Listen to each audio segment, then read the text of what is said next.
Starboard, starboard, starboard. Starboard, I'm avoiding, okay. Oh, bro, the one time. The Cadiz eSailGP. By far one of the hardest eSailGP events I've ever done. For this eSailGP, it was hosted in the Spanish time zone, so I ended up actually waking up really early for this event. I woke up at 5:30 and got on the game at 5:55 already in my school uniform. And for me, just to try and disadvantage myself even more, I actually got no practice in beforehand. I had both not been on the game at all for the last couple weeks, and also I had no preparation or a practice race before this event. We just decided to get straight into it. So here we are in the first race of the eSailGP, and it wasn't a good start for me. I had no practice to try and get the rhythm of how long and the time of distance to the line, and I actually was about 5-6 seconds late. I still ended up being in the top 5 around the first mark though, and because I stuck to the leeward side of the group at the reach mark, it allowed me to jibe whenever I wanted, so I was able to pick a perfect lane on my next jibe and give myself some clear air, and allowed me to work my magic on the downwind.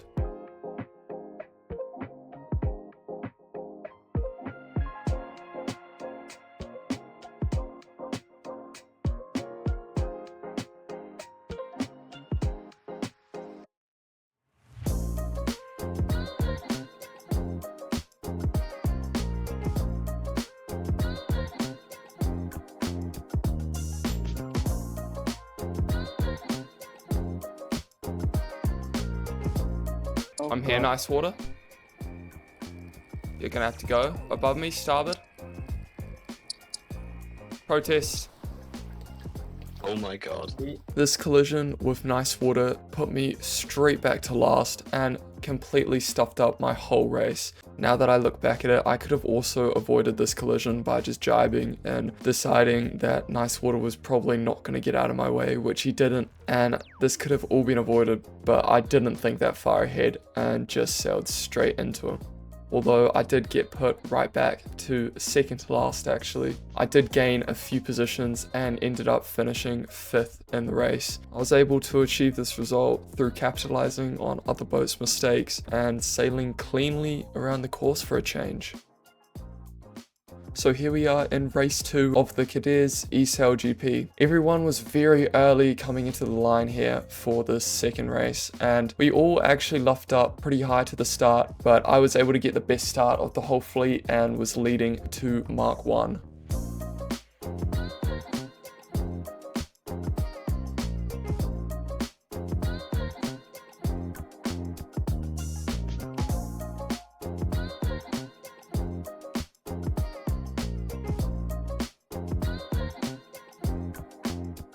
For this next gate, I decided to jibe and go for the left-hand side gate looking downwind. This was because the shift was favoring this left-hand side gate, meaning I wouldn't have to do an extra maneuver to get onto the lift attack. But sadly, this meant that I would miss out on the big gust towards the left-hand side of the fleet. And sadly for me, it meant that I lost first to Diogo Lima, as the shift never came back around to the left-hand side. Although it was marginal, me crossing, it was a bit too risky for me, so I just decided to take the dip and try and get him on the next tack.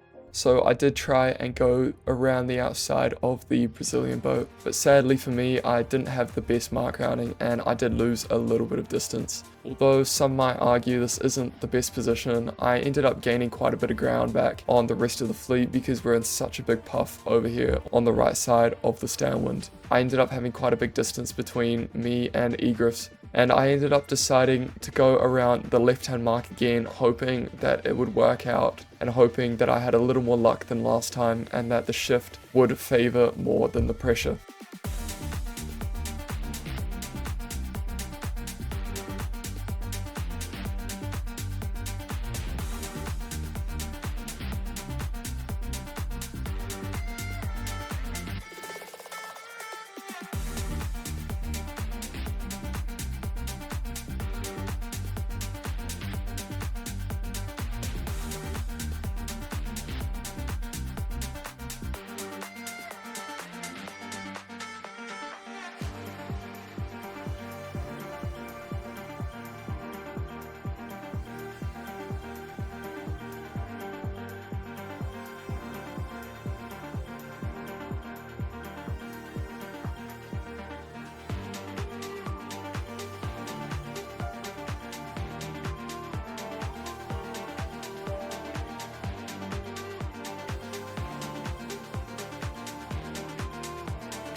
So after a pretty miserable bottom mark rounding, I was able to keep ahead of eGriffs until this tack, where I ended up tacking quite early and I didn't judge my distance to eGriffs properly and fell off the foils, costing me a second place, and I ended up getting third in the race.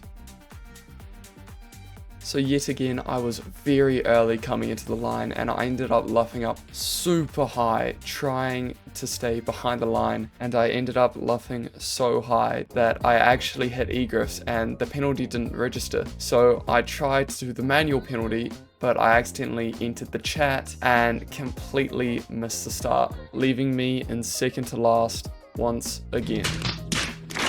Although I was in last, it meant that I had space and clear room, so I ended up jibing out pretty quickly and finding myself with some clear air, and I started working really hard on the downwind, and I ended up making up a few places coming into the bottom gate.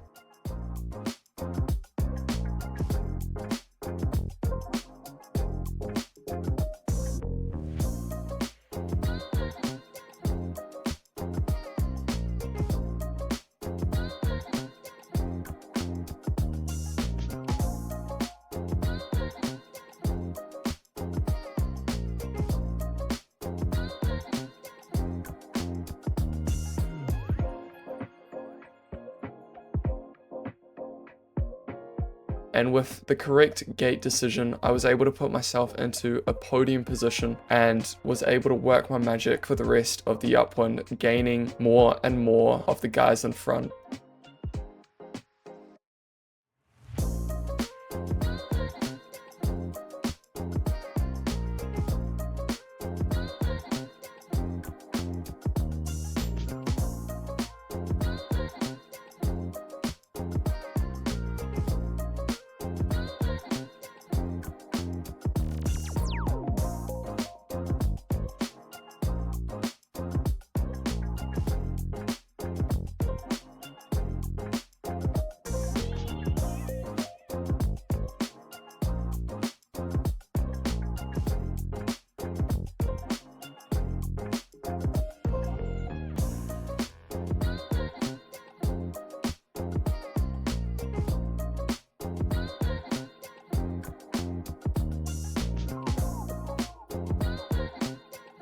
So apart from the start, I was able to keep my racing pretty clean throughout the whole race, and I had a feeling that something was about to go down towards the end of this downwind.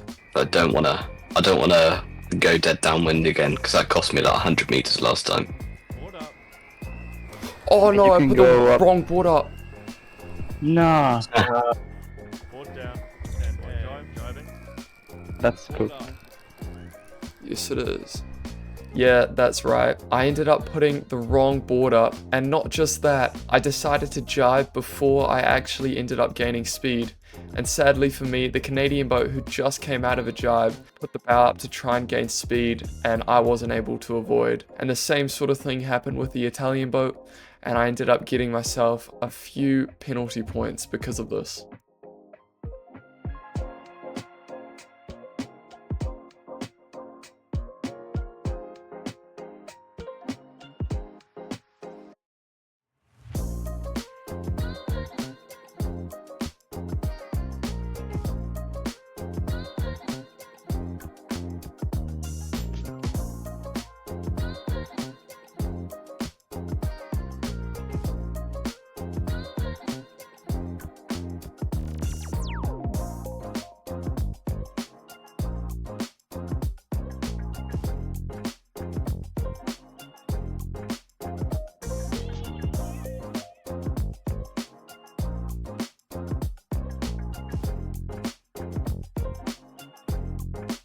So I did end up gaining a few positions back and got 5th in the race, although I would have been able to get a 2nd if I hadn't made that crucial mistake. You can kind of tell that I'm a bit rusty, and also it is 6 in the morning and that I am very, very tired. But anyway, let's see how this next race goes. Yeah. Are you ready for Yeah. race 4? Okay. 4. Alright, so coming into race 4 here, I'm actually making the grand final by 1 point to GBR, so my goal of this race is to finish ahead of Great Britain, and there are definitely some other competitors that I need to watch out for, like the Netherlands. I should probably keep an eye on them, and I kind of have that playing on my mind. But as we come into the start here, I am quite early, so I am luffing up quite high just to try and keep the time on distance green so we're not over.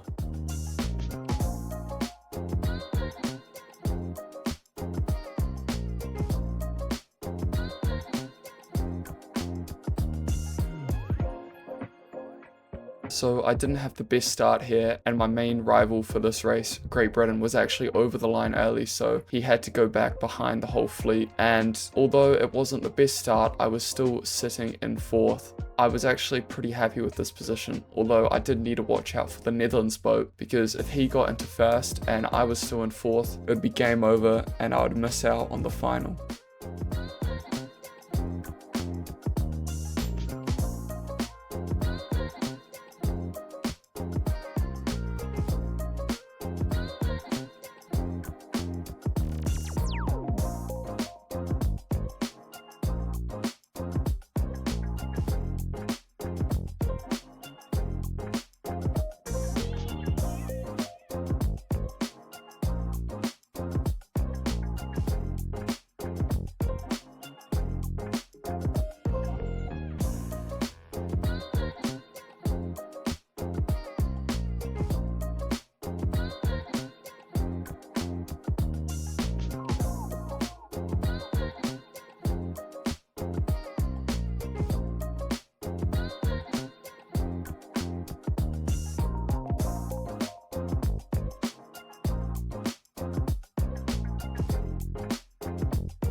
So at this point in the race, I had just seen that the Netherlands was actually leading the race against Diogo Lima, as Egress had fallen off the foils.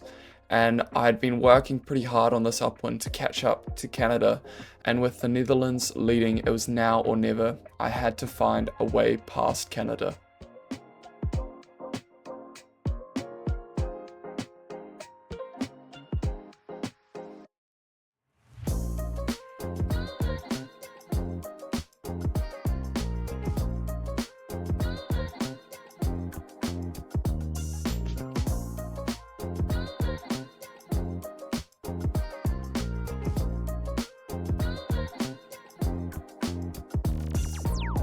So as I move my way into 2nd place, putting me in a grand final position, the Canadian boat decides to tack and doesn't see me. I try to avoid, but they ended up putting the bow down and hitting me, costing me my race and my regatta. Of course, this was all unintentional, but I was not very happy about it. So up. Sorry, I'm so sorry to laugh at your downfall, but that is so good. Yeah, I wasn't very happy about this one. But this is the end of today's video. I hope you guys enjoyed today's video. And if you have any questions, worries, concerns, or statements, or advice even, just let me know down in the comments. I'll be sure to reply. And also, if you guys want to be a part of these types of regattas, there will be a link in the description to the Discord for the Hydrofoil Regatta Center, where you guys can come in and participate in these types of events.